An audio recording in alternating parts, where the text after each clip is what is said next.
مطلب مجھے یہ بات سمجھ میں نہیں آتی ہے. مجھے کبھی کبھی دیوبندی جو ہے وہ بریلویوں سے کہتے ہیں بھائی قرآن حدیث سے بتاؤ عید میلاد کیا ہے. تو ایک طرف تو دیوبندی بھائی لوگ یہ بولتے ہیں بھائی مقلد کو قرآن حدیث سمجھ میں نہیں آتا اس لیے ہم تقلید کرتے ہیں.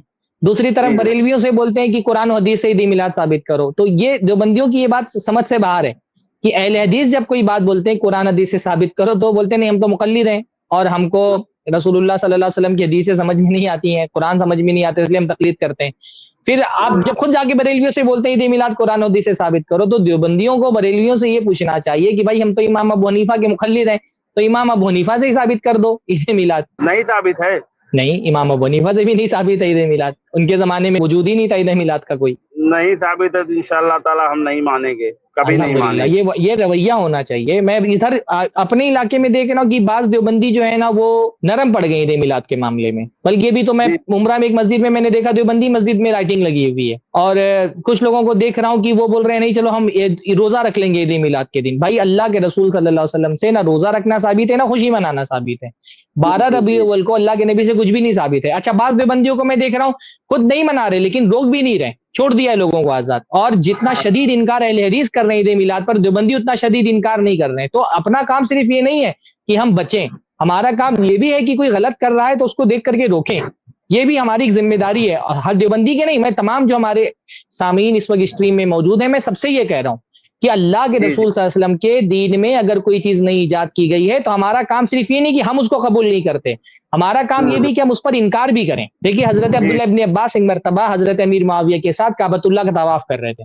تو حضرت امیر معاویہ رضی اللہ تعالیٰ عنہ یہ چاروں ارکان کا استلام کر رہے تھے, جبکہ اللہ کے نبی سے صرف 2 ارکان کا استلام ثابت ہے, حجر اسود اور رکن یمانی. تو حضرت امیر معاویہ چاروں ارکان کا استلام کر رہے تھے. اب حضرت عبداللہ ابن عباس نے جب حضرت امیر معاویہ کو ایسا کرتے ہوئے دیکھا تو حالانکہ وہ وقت کے حکمراں ہیں, خلیفۃ المسلمین ہیں, امیر المومنین ہیں اور اتنی عظیم جو ہے نا ان کی سلطنت ہے, لیکن حضرت عبداللہ ابن عباس نے یہ نہیں سوچا کہ یہ حکمران وقت ہیں اور اتنے سینئر صحابی ہیں تو اگر یہ کچھ غلط کر رہے ہیں تو میں ان کو کرنے دوں اور چپ رہوں. انہوں نے فوراً ٹوکا کہ یہ اللہ کے نبی صلی اللہ علیہ وسلم نے 2 ہی ارکان کا استلام کیا ہے, آپ 4 ارکان کا استلام کیوں کر رہے ہیں؟ تو انہوں نے کہا لیس شیء من البیت مہجورا, کہ بیت اللہ کا تو کوئی بھی حصہ چھوڑنے کے لائق نہیں ہے. بیت اللہ تو بہت تعظیم کے لائق گھر ہے تو اس کے کسی بھی حصے کو کیوں چھوڑا جائے؟ تو عبداللہ ابن عباس نے بڑی پیاری بات ان سے کہی.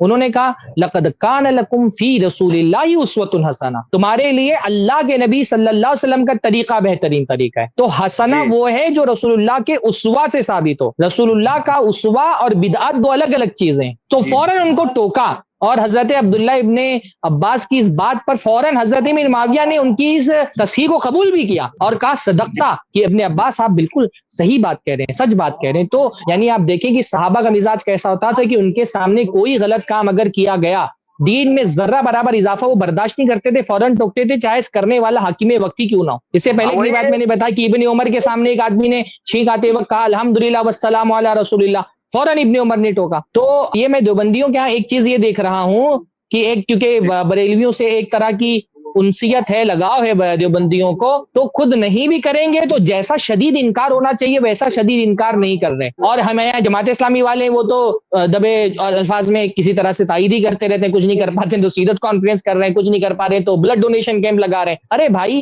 آپ کو سیرت کانفرنس کرنے کے لیے پورے سال میں صرف یہی 1 مہینہ ملا ہے, یہی 12 ربیع الاول کا دن ملا ہے. آپ کو پورے سال میں بلڈ ڈونیشن کیمپ لگانے کے لیے 12 ربیع الاول ملا ہے. ہمارے یہاں سب سے عجیب ذہنیت دین کے معاملے میں نا جماعت اسلامی والوں کی ہے.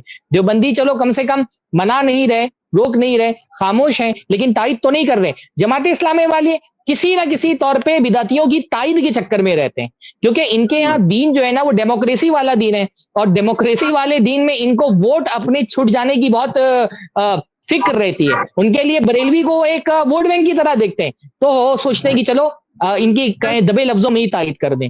تو یہ بھی میرے بھائی کافی نہیں ہے کہ آپ یہ کہہ رہے ہیں میں نہیں مناؤں گا. آپ کی ذمہ داری کہ آپ روکیں, آپ کے ارد گرد, آپ کے خاندان میں, احباب میں, پڑوسیوں میں, رشتہ دار میں, متعلقین میں جہاں کہیں بدعت ہوتی ہوئی دیکھیں.